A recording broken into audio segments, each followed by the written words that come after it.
Okay. Hi everyone. I'm so nervous. How are you guys doing?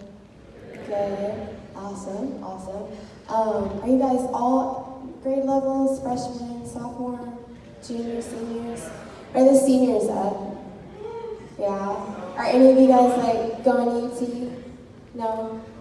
Okay. Well, I'm from UT.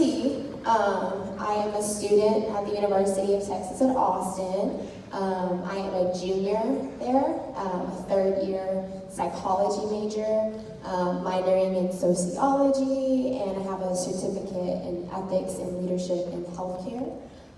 So just kind of doing the most out there. I just want to share a little bit about me first, so you know a couple things, and then I'll just jump into sharing my story with you all. Is that okay? Yeah, okay. So I'm a psych major. I'm from the Dallas area, so I didn't grow up in Austin. I went to high school at McKinney Boyd. And in high school, I was a varsity track athlete. So I ran track and did the 400 and 200 and all those relay races. What else? In my free time, I like getting my nails done and watching Netflix. Small things.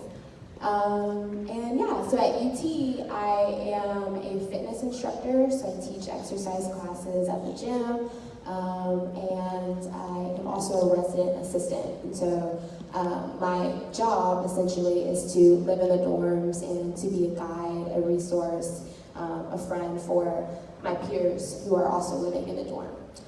So that's a little bit about me. And so like I said, I'm here today to share my personal mental health story with all of you. And I'm very excited to do that, and I wanted to thank you all for allowing me to do that. It's very scary sharing your personal business with people, but my goal is to essentially touch one of you in this room with my story and empower you to know that you are not alone with anything that you are struggling with. So when I was 14 years old, I had begun experiencing symptoms of depression and anxiety. So I was a freshman in high school, and that was when the symptoms started coming up. And for me, symptoms look different for everyone, but for me, those symptoms looked like being in a room full of people, just like this. My high school was pretty big, and feeling very alone. Feeling isolated, feeling no one saw me. And it's interesting because I wasn't alone. I had a lot of friends. I was an athlete. People knew me. I was also a gigantic nerd, so all my teachers knew me as well. And so that wasn't my reality, but it was in my head. I felt isolated from everybody. I felt like no one really knew the real me. And I felt really just utter sadness all the time. And that was really scary because I didn't know where it was coming from. Usually when people are sad, there's something there. There's an event that just happened in my life, but instead it just kind of followed me like a cloud everywhere. I was also very anxious. I felt like I was a burden on everybody. My friends would be like, let's hang out, let's go to the mall. And I'd be like, oh, do you really want me to? Or do you just say that because I'm your friend? I was very anxious, and those symptoms were pretty intense and followed me throughout high school. And I didn't reach out for help to anybody. I didn't talk to anybody about how I felt. I didn't tell a friend, I didn't tell a family member, I didn't tell the counselor, definitely. Those were feelings that I kept to myself. And the reason for that, I would say, it's partly cultural. In my family, we definitely didn't talk about mental health conditions. If there was anything that we were struggling with, we just kind of went to church and prayed about it. And that was great. My faith really helped me. It gave me a hope. It gave me purpose. But it was really hard because I knew that I was struggling much deeper than that. Another reason why I think that I didn't reach out for help is my experience was characterized by ups and downs. So there were days where I was genuinely happy. I would smile and I would laugh, and that was me. But then there would be weeks where I felt utterly alone and sad. And so when I would come up out of it, I thought to myself, well, I don't have a mental health condition because I'm happy today. And obviously, that is not what depression looks like for everybody. So unfortunately, all those symptoms followed me to college.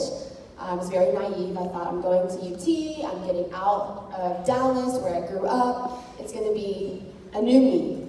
I'm going to be independent, don't have to rely on nobody, just me. And yes, I was naive. Those feelings definitely followed me to college, and they got worse. I didn't have my family and my friends who came with me to college, so I was alone. And I didn't make a single friend at UT. I would say my freshman year was the most isolating experience of my entire life. Again, it was like being in a room full of people, but rather than being in a room, it was like being in a stadium full of people and feeling completely isolated. UT is very big. And so, yeah, so that was my experience freshman year. I started, not taking care of myself. So I felt like a mess on the inside, so I started to look like a mess. I stopped wearing makeup. I wore the same clothes every day. My roommate was like, oh, what is wrong with you? And I would just be like, oh, nothing. So yeah, that was my experience freshman year. And the problem was, I didn't know how to put into words how I felt. So I didn't know how to cope because I didn't know how to reach out for help or how to explain to someone that, I just feel empty. Do you know what that feels like to feel empty? I didn't know how to vocalize that.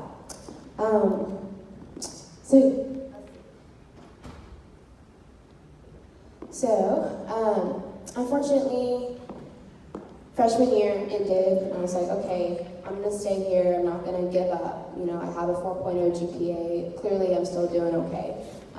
So, sophomore year at UT, I became a resident assistant in the dorms, and through that role as an RA, it was my job to pour encouragement and love into other people, and I loved doing it. People would come to me with all their issues, be like, Alexis, I'm about to fail this chemistry class, can you give me some advice? And I'd be like, yeah, well, I'm not a science major, so that kind of sucks, so sorry. I didn't say that. But I poured encouragement into them and gave them advice, and I really loved doing that. Do any of you guys want to be a helper when you grow up? What I mean by that is like a doctor or teacher or just any job where you're helping people? Yeah? Okay, cool. A little bit. So I want to be a psychologist when I grow up. I want to do that. And if you want to be a helper in this room, one thing I encourage you to look out for when you grow up is compassion fatigue. And I knew that I had compassion fatigue when one of my closest friends and also one of my residents came up to me and she was like, Alexis, and listed A, B, C, D of all the things wrong in her life, and they were pretty intense. And I just kind of stared at her and I was like, wow, that sucks. And then I just kind of walked away and she was like, what was that? And I was like, I don't know what that was. That was me hitting rock bottom, reaching my breaking point. I didn't care about anybody anymore because I didn't care about myself. I had reached a point where I had stuck all my depression and anxiety in a box. But the box was still following me. It was still there all along, and it kind of just exploded. I had not dealt with my symptoms, and they kind of got to a point where they were very overwhelming. And last year, I started having suicidal thoughts and suicidal ideation, and it just kind of crept up on me too. Like I just started feeling like, what is the point? Why am I doing this? Why should I care anymore? Right? I'm tired. I'm exhausted of getting up every day and living my life and feeling like this. And I knew that I had a future. I knew that I had goals. That's why I'm at UT. But I wanted more than anything for the pain to just stop, right? So I had reached that point. And that was a really scary point to be at, which is rock bottom. And thankfully for me, I think when you hit rock bottom, it's kind of like you either just give up and that's the end of the story, or you've got nothing else to do but get help. So that was me. I got help last summer, and I was officially diagnosed with major depressive disorder and generalized anxiety disorder. And I like to do this metaphor where, in terms of being diagnosed with a mental illness, I think of it like you have this pain in your stomach, you know that it's real, and you go to the doctor, and your mom's there with you for some support, and you're telling the doctor about your pain, and he's like, yeah, there's nothing there. I don't really know what to tell you. Just take this ibuprofen, and you'll be fine. So you didn't get answers, but you know that the pain is still there, so you get a second opinion, you get a third opinion, and then it's not until the fourth doctor that he finally says, yes, there's something there. I don't know how they missed it. And in that moment, of course, the diagnosis itself sucks.